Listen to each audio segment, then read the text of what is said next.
Welcome back. It's Paul with SIA and Andy with Snow Camps Europe. We're here to talk about a very difficult subject, a very sensitive subject, in talking about your ski equipment, specifically aiming towards people who are probably going to rent for whether it's a budget reason or really just not sure if it's something that they like. And of course, many people, Andy, just can't be bothered to carry this stuff. True, yeah, true. It's so what's the pros and cons?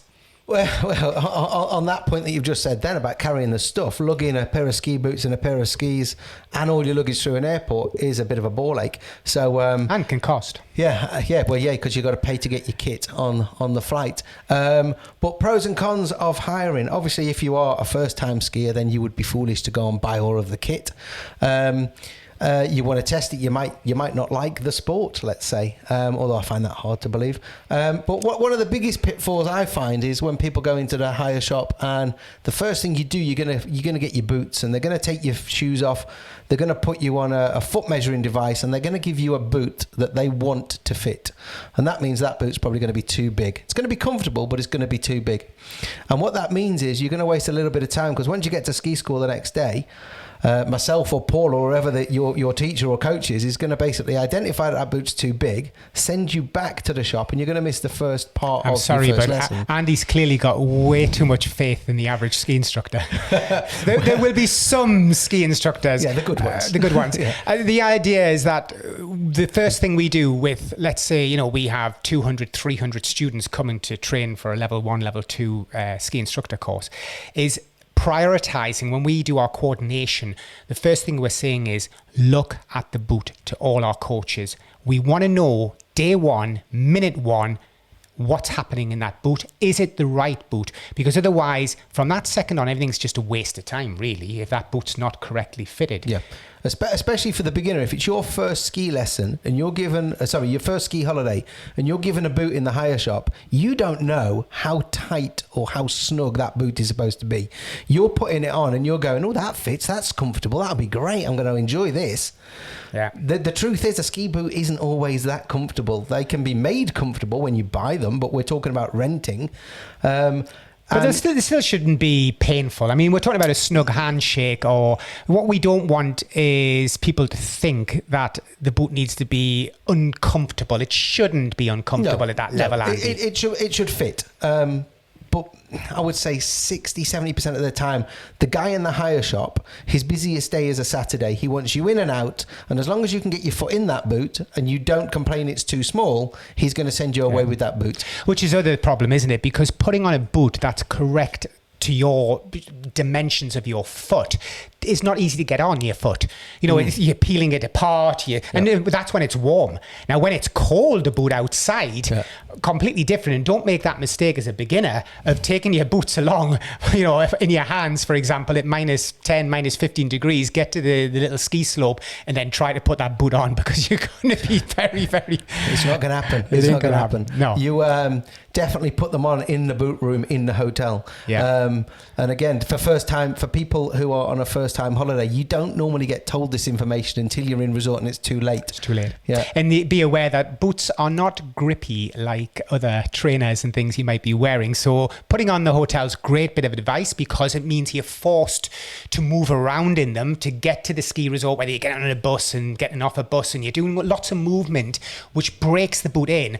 But be aware that the sole of the foot, it can be very, very slippy and often lead to accidents where people never even start skiing because they've cut their hands open as they've fallen over. The skis have sliced their hand or something ridiculous and they don't make it. So there's a balance here, and because you won't have the luxury of having that ski coach with you when you're in the rental shop who will be watching, you're going to have to follow our 5 tips. I've just made that up as I went along there, Andy, so now I have to think of 5 tips. Maybe 6, maybe 4. We'll see if I can stick to that rule. Yeah. 5 tips when you walk in. Andy already told you 1.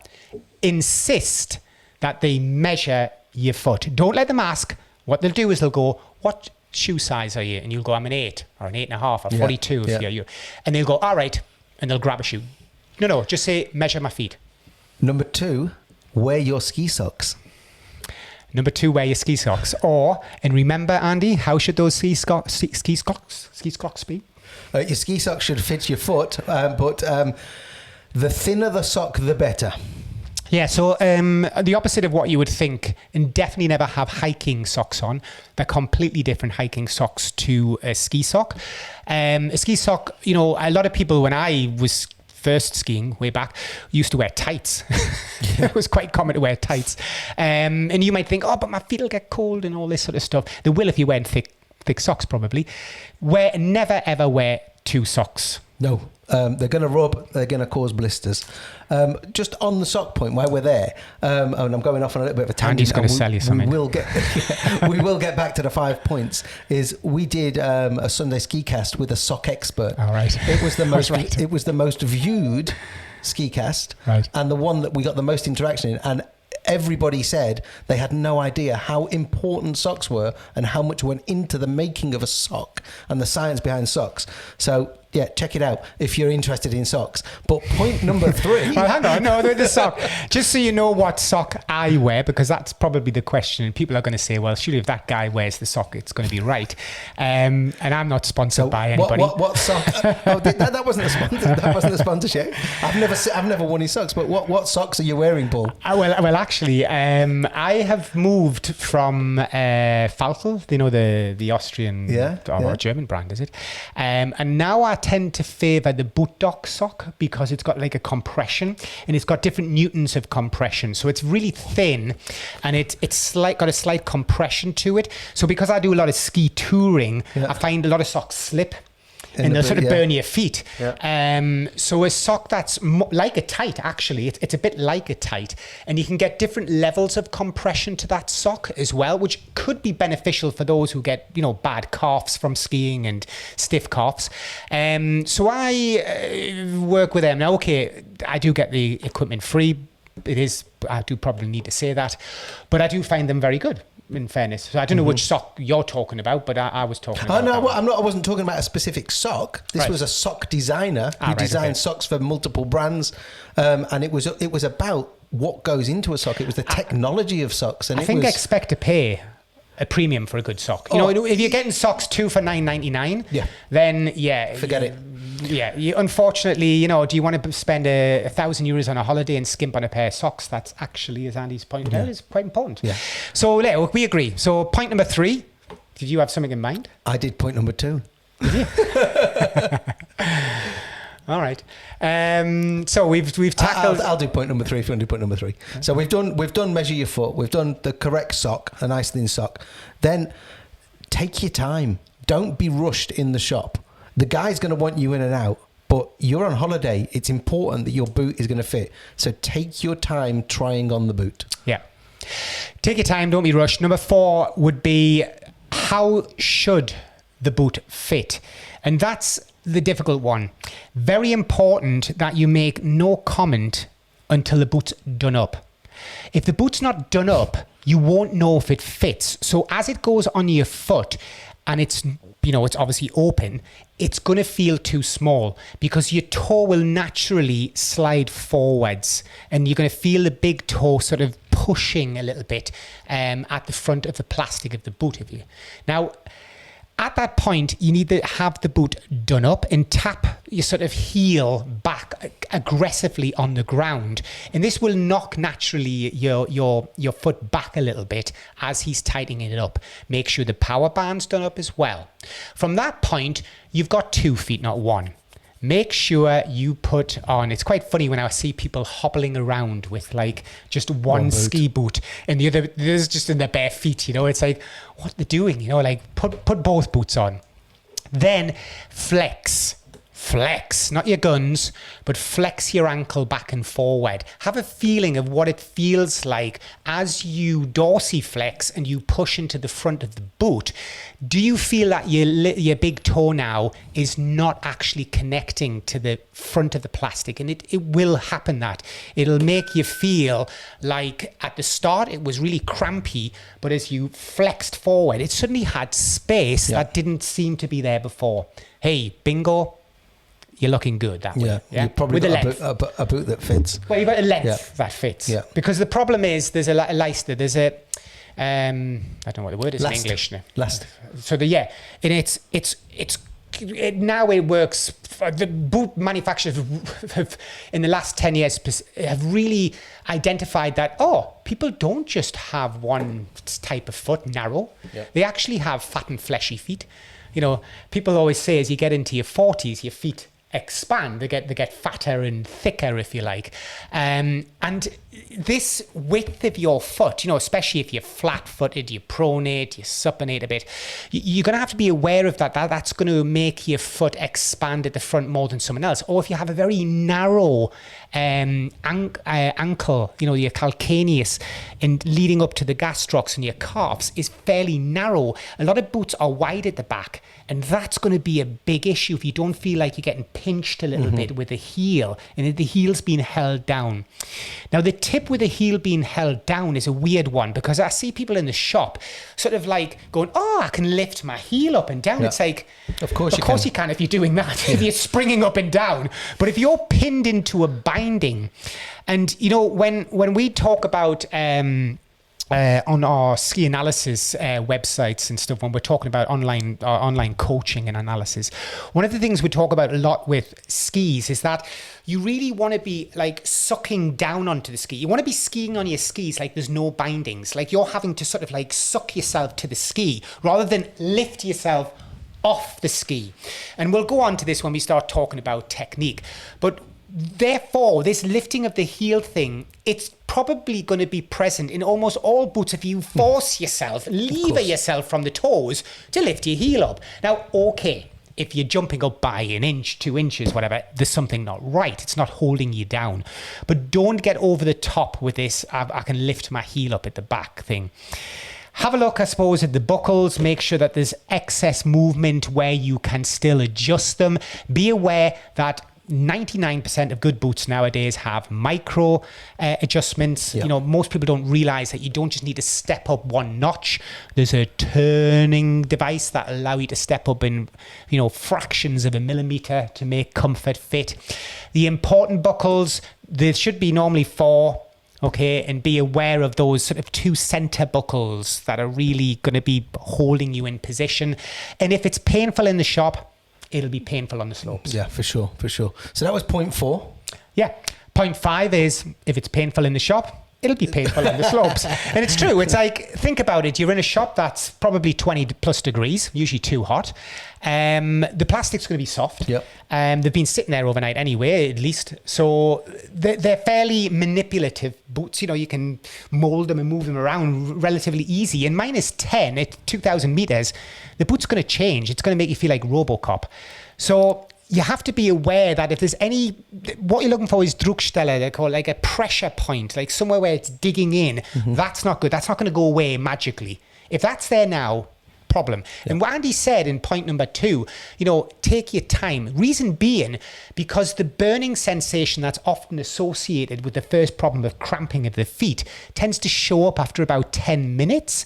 So the boot can feel great, but 10 minutes on, you might get like a burning or a cramping that feels like you just want to rip the boot off. And that starts to appear after 10 minutes. So I suppose tip number 6 that we said we wouldn't do would be get to the shop early so you can take your time and not feel rushed in the sense you've got to get to the ski lesson. So you have time to leave it on your feet. And I don't know, a lot of ski shops nowadays have even like a coffee place and stuff. You can sit and have a coffee with your boots on and whatever, but stand on them. Put pressure. Don't sit down. Stand up in the shop as much as you can. So your weight is on your feet.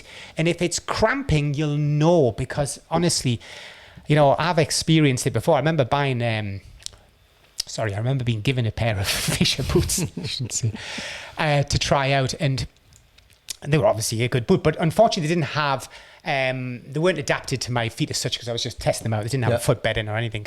And, literally I got half a run done down this slope and had to sit on the floor and just put my feet in the air. And I was just, I could barely not get to the end. I couldn't get to the end of the run to get the boot off. I was thinking, God, I'm going to have to walk down in my socks. It can be that painful. It can be crippling. It can be crippling. And people don't get it. If the boot does not fit, it can be crippling. And a lot of ski instructors don't get it. When a client's going, I'm in agony here, they'll go, that's how it is. No, it's not.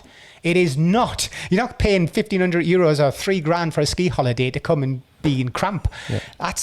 And once it starts, Andy, if you don't address it, Yep. that's it for 4 or 5 days. Yep. You could be taking a long time to recover from that. And one of the main things that we haven't covered in the 5 or 6 points we've said is, again, when you come to ski school, if your ski teacher isn't checking your boots and he's not asking you what's inside that boot, then start wondering about your ski teacher. Because I guarantee 95% of first-time skiers will come along and their underwear, their long johns, their thermals, their base layers, whatever you want to call them, they will be in the ski boot with the sock. And if you ski all day on your first day with your base layers in your sock, you've got a ridge over your shin, you're going to go back to the hotel and you're going to have a lump or a bruise.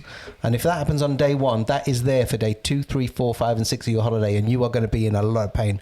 So, yeah. Address things very quickly. If you feel any discomfort, a lot of ski resorts have gondolas and things, so you've got time even in the gondola to even take the boot off and put it back on. If you've got a fold in the sock or something because you didn't follow the advice with the sock, then you need to address it. Don't just say, I'll just get through the day, because it'll ruin day 2, 3, 4. And, you'll be in Ibuprofen City.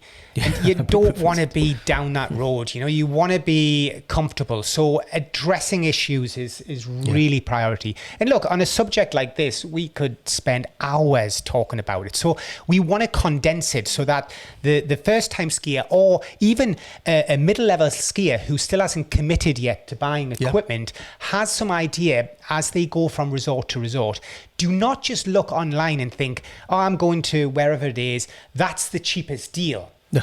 Don't start going cheap when it comes to equipment and rent. Look, if it's a difference between 20, 30 euros, you can always ring the shop up and go, look, I've got this deal. Can you do better? Because most of the resorts behind the scenes, for example, they will be renting equipment now, let's say, I don't know nowadays, 200 euros, let's say, for a set of adult equipment for a week.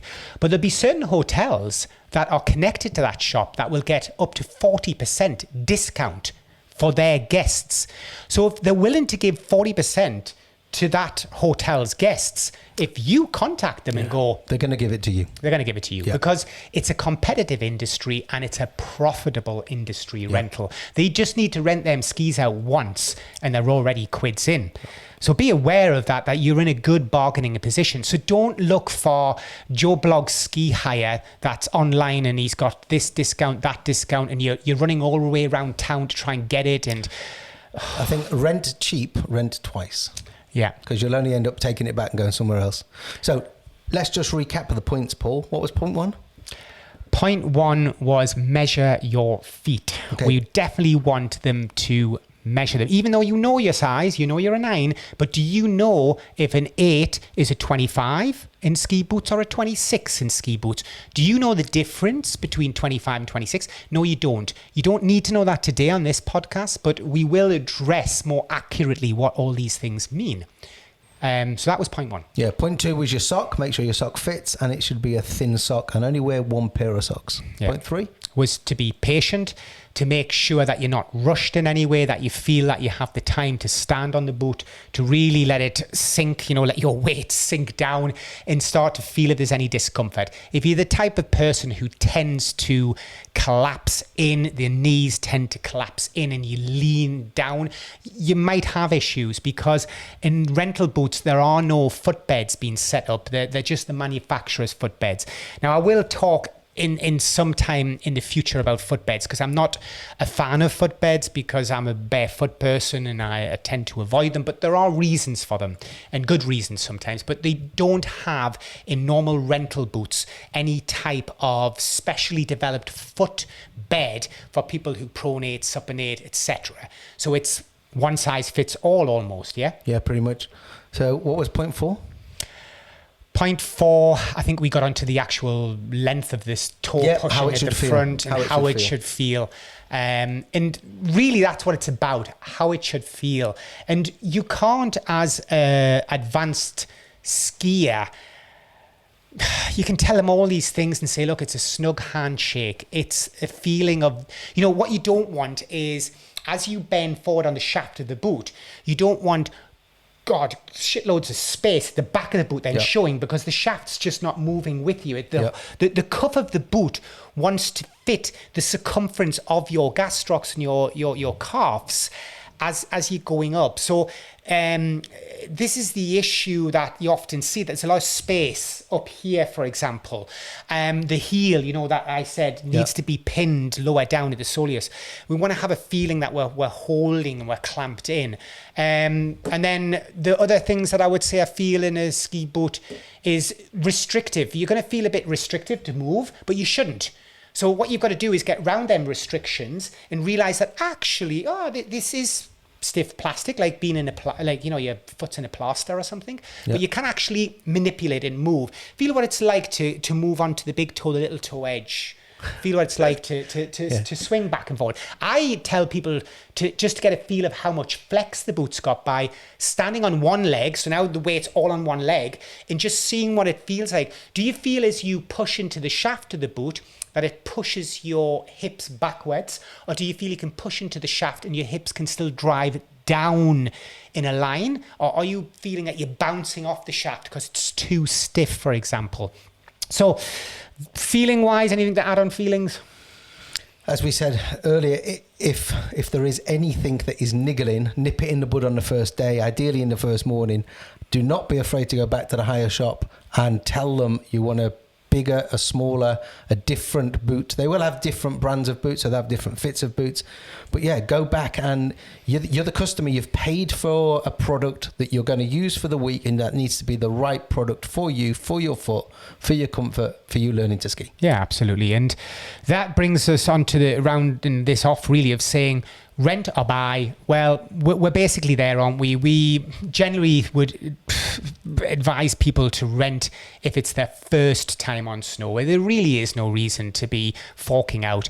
We've got all those problems. You've got to get your kit. You've got to bring it back and forwards. You've then got to service the kit at the end of each holiday. Yep. You've got to store the kit correctly, etc. So it doesn't make sense for people to be purchasing equipment unless they do more than one ski holiday. And you know they're dedicated and they want to know they're going to get the same feeling every time they get on snow. They don't want to risk that getting some bad equipment. And look, it's not just bad equipment, Andy. When it comes to the next part of the subject that we'll talk about, it's the ski. Is if the ski is badly serviced, it doesn't matter if you've got the best ski in the world. If that edge has got a problem with it, you're screwed. I can remember skiing about 10 years ago down the slope, and I still used to work in a ski school, and fantastic World Cup FIS ski. It was a great ski, and I'd made the bad mistake of giving it to somebody else, actually the ski school, to service. Or to de-service by the sound of it. And literally, I skied off, and I can ski on anything, I can get by. I couldn't ski. It was actually dangerous. It was creating a danger to me, like for canting or crossing the ski over and catching edges. And I had to stop at a restaurant and have a coffee and get Jamie to go down, get my other pair of skis, bring them up and swap my skis so I could ski with the client. And that's just from a service because somebody's took that edge and either just banged on a 90 degree or it's got two angles running down or it's been beveled wrong. Rental skis are just thrown through a machine. Fine, because the machines nowadays, especially some of the latest stuff, is quality. It's really good stuff for rental skis. It'll put a great base on it, a great bevel and a great edge, and it's consistently good. However, sometimes, something happens. The stone isn't quite set right or some little problem. And when that happens, then the problem is the average beginner doesn't know. Yeah, they don't know why they can't move to ski. And I think we're moving on to something a little bit different. But I think when going back to the hire shop, again, all of those skis went into the hire shop, as did the boots on Friday. If you put a pair of boots on and they're wet, tell them they're wet because they haven't been dried. Okay, the skis have all been thrown through the machine. Now, the machine was probably in perfect working order when the first pair of skis went through. But when the 400 pair of skis went through and the stone was clogged with filings off the edge, it's not going to have serviced that ski as well as the first 100 or 200 that went through. So they are going to differ. They are going to differ. And we all say a bad workman blames his tools, but in the case of skiing, it's very important. My concern with, because we're still talking about rent or buy here, and my concern is that with skis, is that the average skier would not know there's an issue with their skis. And this is another problem that we will get onto when we start talking about servicing with the skis. And maybe we'll have somebody come in who's an expert and does this daily. But they will tell you the importance about servicing a ski that fits the client. Whether that client is a World Cup racer, for example, or a ski instructor, or a good recreational skier, or a beginner, they may service the ski slightly different, so it moves and slides easier and doesn't grip in the same way. And, you know, grip is important to a World Cup racer, but sometimes it can be not actually beneficial to, let's say, even a ski instructor who needs the skis to slide a bit easier because of the type of people they're teaching, and also because they don't want to be servicing their skis every 2 hours, like a racer might be doing, because that's how sharp their skis may be. But sharp skis are a sign that it's actually serviced wrong. In general, that ski is, if you feel you can literally cut your finger on the ski's edge just by rubbing up and down, it's probably too sharp in effect. It's not gonna drift in the same way as you want it to drift, and that's something, as Andy says, we need to tackle.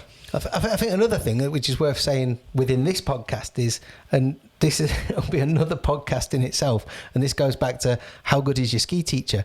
Again, as a ski teacher can identify if a boot doesn't fit correctly, a ski teacher should be able to see that the person is doing what is needed to make that ski work, and if the ski isn't working, should be saying, let me have a look at that ski. Yeah. And they should be able to identify if that ski is let's badly say badly serviced. You can often see, just looking along the length of the ski, if there's two edges on it, you know, if it's 88 degrees and then it's moving to 89 or it's drifted to 90, even just looking down the line, and you can see how it's been polished off in certain places, you can identify that. You can identify if it's been detuned properly at the tip and the tail.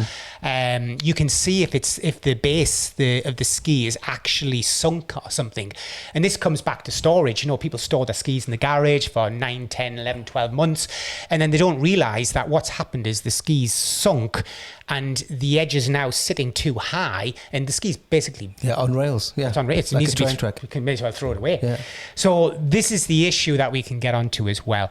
But summing up today, Andy, we're happy that we think we've given you some good tips as to what you could do when coming to rent. Yeah, boots. Boots, specifically boots. Take your time for God's sake. Yeah. Good stuff. We can't wait to see you again or hear you again on the next one. Bye for now.